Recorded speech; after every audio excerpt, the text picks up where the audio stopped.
Hello guys, welcome to my channel Tarun sir. So guys, इस video में मैं आज आप लोगों को बताऊंगा जावा स्क्रिप्ट के अंदर ब्रेक कीवर्ड के बारे में। ऑलरेडी भी हमने ब्रेक कीवर्ड को यूज़ किया था स्विच के अंदर, वही ब्रेक कीवर्ड यहाँ पे अपन थोड़ा सा और डिटेल में देखने वाले हैं। सो गाइस, मैं नोट्स को जूम कर लेता हूँ। जिन लोगों ने सी प्लस प्लस जावा पढ़ी है, वहाँ पे जो ब्रेक पढ़ा था लगभग उसी की तरह जावा स्क्रिप्ट में भी ब्रेक कीवर्ड काम करता है। So in JavaScript, the break keyword is used within loops such as for, while, and do while and switch statements to control the flow of your program by exiting or breaking out of the loop or switch statement prematurely.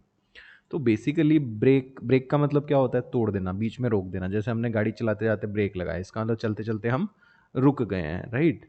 तो वैसे ही break keyword जो है उसे हम loops में use कर सकते हैं या स्विच में यूज़ कर सकते हैं। एंड जब भी ब्रेक एग्जीक्यूट होता है, जब भी ब्रेक रन होता है, तो इमिडिएटली वो लूप को ख़त्म कर देता है। चाहे लूप की खुद की ओरिजिनल कंडीशन ट्रू रहे, बट अगर ब्रेक एग्जीक्यूट हुआ है तो लूप का इटरेशन बंद हो जाएगा, लूप का रिपीटेशन बंद हो जाएगा। और जब भी कोई भी लूप ब्रेक कीवर्ड की वजह से टर्मिनेट होता है तो उसको हम प्री मैच्योर टर्मिनेशन बोलते हैं लूप का। प्री मैच्योर इसलिए बोलते हैं क्योंकि लूप की खुद की कंडीशन ट्रू होती है बट स्टिल उसका एग्जीक्यूशन बंद हो चुका होता है। So it allows you to terminate the current loop or switch block and continue executing code after the loop or switch। तो बेसिकली ब्रेक की हेल्प से हम लूप को बीच में ही टर्मिनेट कर सकते हैं या स्विच को बीच में ही टर्मिनेट कर सकते हैं। आपने स्विच के साथ भी देखा होगा, मेरा स्विच वाला वीडियो देखा है तो हम केसेस के बाद में क्या लगा रहे थे, केस स्टेटमेंट के बाद में स्विच लगा दे रहे, ब्रेक लगा दे रहे थे ताकि जिस केस की वैल्यू मैच हो उसके बाद में ब्रेक की वजह से स्विच से बाहर चला जाए ना। यहाँ पे एक बहुत सिंपल सा एग्जांपल हम लोग ले रहे हैं। देखिए, हमने यहाँ पे आई की जो वैल्यू है उसको हमने सेट किया है बेसिकली 1 पे, एंड लूप की कंडीशन में हमने लिखा है आई लेस देन इक्वल टू 5। तो अगर लूप की कंडीशन के अकॉर्डिंग देखें तो ये लूप तब तक ख़त्म नहीं होना चाहिए जब तक आई की वैल्यू 5 से बड़ी ना हो जाए, राइट? तो अभी अगर हम देखें आई की वैल्यू गैस कितनी है, 1 है। लूप की कंडीशन हमारी ट्रू है। लूप के अंदर आया, यहाँ पे चेक हुआ आई बराबर 3 है क्या, ये वाली कंडीशन फॉल्स है, राइट? इफ वाली कंडीशन चूंकि फॉल्स है तो इफ वाले ब्लॉक में ना जाके सीधा ये कहाँ जाएगा, इस कंडीशन के फॉल्स होने की वजह से डायरेक्ट कंसोल डॉट लॉग पे जाएगा, आई की वैल्यू प्रिंट करा देगा कंसोल में 1। देन ये लास्ट स्टेटमेंट था लूप की बॉडी में, तो आई प्लस प्लस पे जाएगा, राइट? आई की वैल्यू कितनी हो जाएगी गाइज, 2। अभी इंक्रीमेंट से कहाँ आएगा, ये आई लेस देन इक्वल टू 5 की कंडीशन पे। ये कंडीशन ट्रू है, राइट? तो लूप के अंदर आ गया, लूप के अंदर आके चेक हुआ आई बराबर 3 है क्या, ये कंडीशन फॉल्स है। फिर बाहर चला गया इफ से, इफ से बाहर गया है, ध्यान रखना लूप से बाहर नहीं गया। कंसोल डॉट लॉग आई, आई की वैल्यू प्रिंट होगी दैट इज 2। फिर वापस आई प्लस प्लस पे जाएगा, आई की वैल्यू 3, कंडीशन चेक हुआ आई लेस देन इक्वल टू 5 है क्या, ट्रू है। लूप के अंदर आया है, अब यहाँ पे आके चेक हुआ आई बराबर 3 है क्या, ये कंडीशन ट्रू हो गई। क्योंकि आई की वैल्यू 3 है तो डायरेक्ट कंडीशन ट्रू होने से क्या होगा, ब्रेक एग्जीक्यूट होगा। ब्रेक क्या करेगा, कंट्रोल को लूप से बाहर ले जाएगा। तो हमारे आउटपुट के अंदर केवल क्या आया, 1 और 2। 3 आते ही लूप टर्मिनेट हो गया ब्रेक की वजह से और कंट्रोल लूप से बाहर चला गया है। आइए गाइज, इसको अपन रन करा के देखते हैं।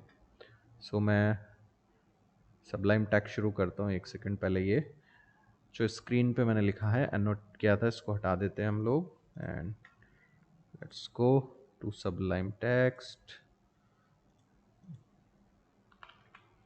ये हमने सबलाइम टेक्स्ट शुरू किया हमारा, अरे भाई ये रहा। ओके, कंट्रोल एन से हम एक नई फाइल बना देते हैं, सेव करते हैं इसको, break in js.html। html stub बनाया हमने, ब्रेक एग्जाम्पल, स्क्रिप्ट टैग लगाया हमने, एंड स्क्रिप्ट के अंदर हमने एक लूप सेटअप किया हमारा, आई बराबर 1, i less than equal to 5, i plus plus. यहाँ हमने चेक कर लिया आई बराबर अगर 3 है तब हमने कर दिया ब्रेक, ओके, और console.log हमने कर दिया आई को इफ के बाहर। नाउ इसको हम एग्जीक्यूट करके देखते हैं। तो राइट क्लिक किया हमने, open in browser, control shift J किया हमने, 1 2। हम चाहें तो लूप के बाहर चेक भी कर सकते हैं आई की वैल्यू क्या है, कब ये ख़त्म हुआ है। तो मैंने यहाँ पे console.log किया, out side loop I is and I की वैल्यू। तो हम ब्राउज़र में जा कर के रिफ्रेश कर लेते हैं इसको। अभी क्या बोल रहा है ये, uncaught reference I is not defined. क्यों आई बच्चों यार? क्योंकि देखिए मैंने लेट कीवर्ड आप लोगों को पढ़ाया था, ये लेट से हमने जो आई वेरिएबल बनाया ये इस लूप के अंदर, मतलब इस लूप के ब्लॉक में एग्जिस्ट कर रहा है, इसके बाहर एग्जिस्ट नहीं कर रहा है। अच्छा, तो ये रेफरेंस एरर हटा के कैसे कर सकते हैं, लेट आई हमने यहाँ डिक्लेयर कर दिया, इधर से इसके डिक्लेरेशन हटा दी हमने। नाउ हम रिफ्रेश करके देखते हैं। Okay, so just refresh this, outside loop I is 3, मतलब लूप की कंडीशन फॉल्स नहीं हुई है, ब्रेक की वजह से बाहर आ गया, इसलिए आई की वैल्यू अभी भी 3 ही है। अगर लूप की कंडीशन फॉल्स होती तो लूप की कंडीशन कब फॉल्स होती बच्चों, 6 होने पर। तो आउटसाइड लूप आई की वैल्यू क्या दिखाता हमें, 6। ओके, अच्छा एक चीज़ और, जैसे सपोज दैट कि मैंने यहाँ पे लूप लगाया ही नहीं, सिंपल इफ ही रखा मैंने, आई की वैल्यू मैंने कर दी 1, आई प्लस प्लस किया मैंने। अब मैं क्या करता हूँ, मैं इसको रिफ्रेश करके देखता हूँ क्या बोल रहा है हमें, uncaught syntax error, illegal break statement. That means मैंने अभी नोट्स में आप लोगों को क्या बताया था कि जो ब्रेक स्टेटमेंट है वो किसके अंदर आना चाहिए, लूप के अंदर आना चाहिए। पहले एरर क्यों नहीं थी, क्योंकि ये इफ खुद जो एनक्लोज था वो किस में एनक्लोज था, लूप के अंदर था, है ना। तो इनडायरेक्टली ब्रेक भी लूप के अंदर था, इसलिए चल रहा था।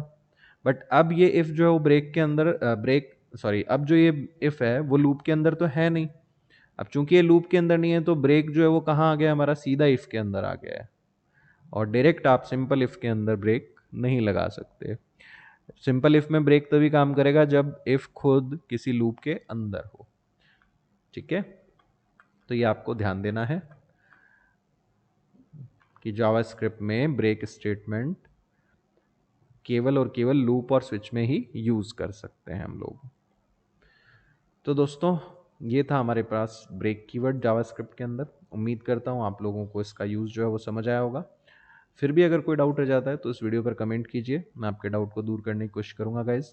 और अगर आपको वीडियो अच्छा लगा तो प्लीज़ मेरे चैनल को सब्सक्राइब करें, मेरे वीडियोज़ को चैनल को शेयर करें, ज्वाइन करें, और साथ ही साथ सुपर थैंक्स एनेबल है, आप चाहें तो सुपर थैंक्स भी मुझे दे सकते हैं। Thanks for watching this video guys, thanks a lot, have a nice day, have fun and enjoy.